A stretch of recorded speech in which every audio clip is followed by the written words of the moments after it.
Good morning, our church family.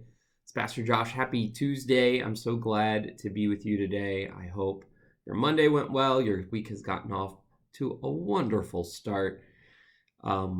Today, I wanted to take a look. We talked a little bit about Moses and Joshua yesterday, and I wanted to, there's another powerful verse. Well, there's a lot, but something that came to mind today as I was thinking about Joshua.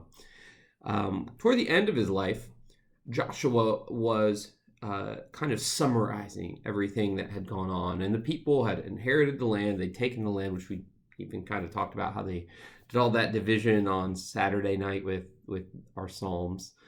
They'd done all that stuff, and Joshua gathers all the people together, kind of outlines, hey, this is what God has done for you.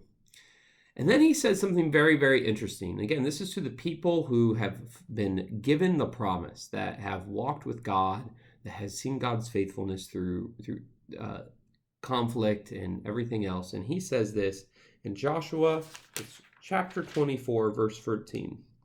Now therefore fear the Lord and serve him in sincerity and truth. Put away the gods which your fathers served beyond the river and in Egypt, and serve the Lord. Verse 15. If it is disagreeable in your sight to serve the Lord, choose for yourself today whom you will serve, whether the gods which your fathers served from beyond the river, or the gods of the Amorite in whose lands you are living. But as for me and my house, we will serve the Lord.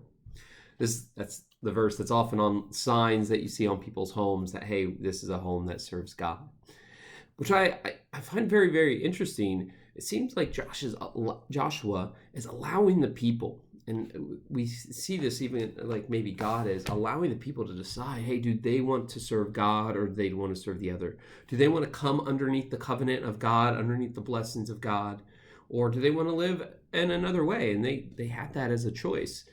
But Joshua, in his boldness, in his zeal, he says, no matter what you guys decide, we're going to serve God. No matter if we're the only ones, we're going to serve God. No matter if every single person forsakes the God of Abraham, Isaac, and Jacob, we will serve God.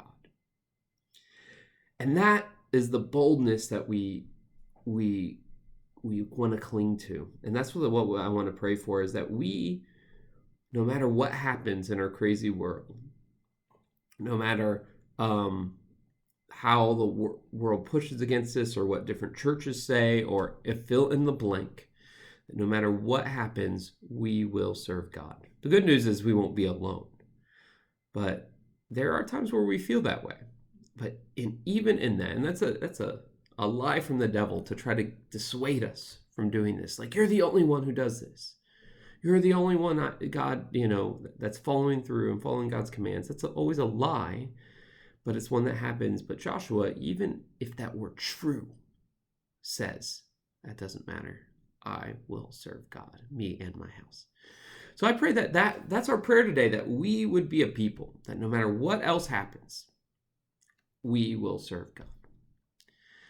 And that we would have that boldness and that audacity to say that for ourselves and for our families, as we push forward here to launch, that we would be people who serve God no matter what.